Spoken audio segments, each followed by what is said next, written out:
ladies and gentlemen. This isn't like groundbreaking news, but it just goes to show you that big corporations are, quite frankly, at a disconnect with their audience. And Disney, and particularly Star Wars, up until like literally because of The Mandalorian, it hasn't been any different. The sequels, 7, 8, and 9, they were filled with all this SJW drama, all this political BS, and they didn't actually tell a true story. And they were worried about inclusivity, they were worried about a female protagonist, they were worried about a bunch of other things instead of actually worrying about the story. Now, don't get me wrong, a female protagonist I'm all for. I love Wonder Woman, love any great storytelling movie that has a female protagonist, but when you focus on it more than the actual story and screenwriting itself, it's honestly just going to be a crappy story, right?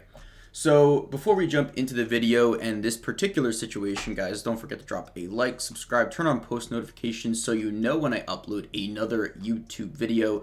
Let's jump into this. So like I said, 7, 8, 9, they were at a true disconnect with true Star Wars fans, right? And if you guys aren't big in Star Wars, it's fine, because at the end of the day, it still has to do with a big corporation in Disney just not really caring or not having the employees care about the fan base and the fandom that cares about, this whole franchise so much. And a particular person by the name of Pablo Hidalgo is actually a person that's been involved with Star Wars for quite some time, over a decade now. And this person is actually, I think he went by another alias, like on some type of Star Wars. It was some type of like chat blog area, right? It was kind of like a Reddit for Star Wars. And he ended up getting a spot as a cameo in episode 3, Revenge of the Sith, I believe, which was a movie in 2005. And then now he's basically an author for Star Wars, and a very high up one at that. He actually wrote the Last Jedi novel. He typed that up, wrote it up, whatever you want to call it. He was at the forefront of that book. And we all know, or maybe some of you don't, but The Last Jedi was filled with the most SJW BS and just like these things that really didn't really have anything to do or pertain to a story. So he was clearly pissed off at the fan base for not liking the story that he and a couple of other people created.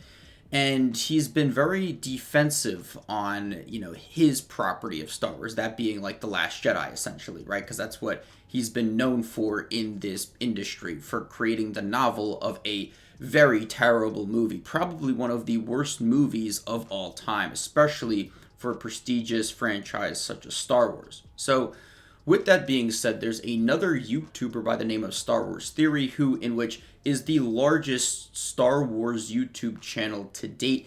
He even went out of his way to fork over, I believe, $150,000 to $200,000. It may have even been more than that.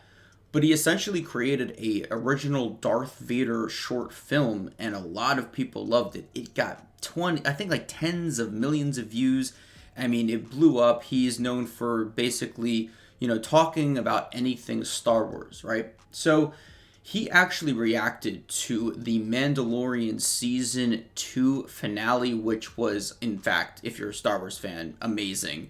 If you haven't watched it yet, I highly recommend watching The Mandalorian. It's one of the better properties of Star Wars that I've seen in a very long time. And Star Wars Theory had a live reaction to the finale, and he cried during the finale. And rightfully so, if you're passionate about Star Wars and have a YouTube channel revolving around Star Wars that has millions of subscribers, like, it changed your life more so than the people that are just fans of the entire franchise, right? Like, this guy is making a living off of Star Wars, and he has a great passion for it. So Star Wars Theory, the YouTuber, cried during this season finale. And a lot of people agreed with his emotions. A lot of people also stated that they were crying during this finale. And if you're passionate about something, you're going to have emotions tied to whatever it is, right? So, I don't blame him for getting emotional during this finale, because it was very, very good. So Pablo Hidalgo decided to reply / quote tweet Star Wars Theory's reaction. And he then deleted his tweet or reply right away. Like, hardly anybody could get a screenshot of it. But then he decided to post his reply in his header on Twitter. So the tweet or reply states, "Emotions are not for sharing." I mean, you gotta just shake your head at this situation, right? Because this Pablo Hidalgo figure wrote one of the worst Star Wars, just stories in The Last Jedi. He got backlash for it. He stood by his word. He never admitted to his faults. He never admitted that the story was bad. He'll stand by that. It's a hill that he'll die on, essentially. And he's very stubborn with the fandom for not liking his piece of work, essentially. So you got this other guy, Star Wars Theory, who literally forked over his own money, okay? Didn't make any profit off of his Darth Vader short film.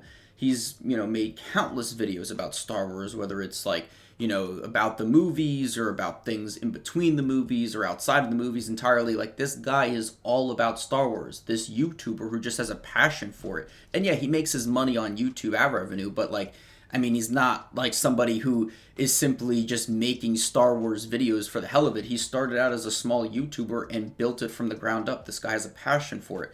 So you got this one corporate figure making fun of a YouTuber and making fun of a YouTuber being emotional over Star Wars, which in turn is what Pablo Hidalgo is working for, right? He's working for Disney and Star Wars. Like, the irony is just uncanny, right? I think it's just very unfortunate because this is just another telltale sign of the way Disney and, Star Wars, I'm not saying all Star Wars corporate figures act like this or make fun of the fandom, but there's definitely some disconnect between some of the higher ups at Disney and Star Wars and the entire fan base that loves this franchise oh so much, right? And this goes for a lot of other corporations that do this. Like, you can think of a video game company. You can think of maybe like, executives at the NBA. Maybe they don't like the fans all that much. Like, it's definitely something that happens more often than you think. But I just wanted to cover this because I enjoy Star Wars. I'm actually a fan of Star Wars Theory myself. I don't watch him consistently, but, a video will pop up in my recommended every now and then, and I'll tune in. But this guy definitely has a passion for it, and it's just unfortunate that one of the people that represents Star Wars, Disney, and the company decided to down talk and gaslight this individual who just had an emotional tie to a finale of one of the best properties I think that Star Wars owns right now. So I hope you all did enjoy this video. Don't forget to drop a like, subscribe if you guys are new to the channel, comment down below what you think about this situation. I just think it's very unfortunate that a corporate figure at Disney is making fun of Star Wars Theory, a YouTuber who's got a passion for this franchise, making fun of him for crying over one of the better, I would say, scenes that I've seen in Star Wars. Not to sound redundant there, but I mean, it's just an unfortunate thing that happens more often than you guys think. I'm Cryptix, defending Star Wars Theory, and signing off.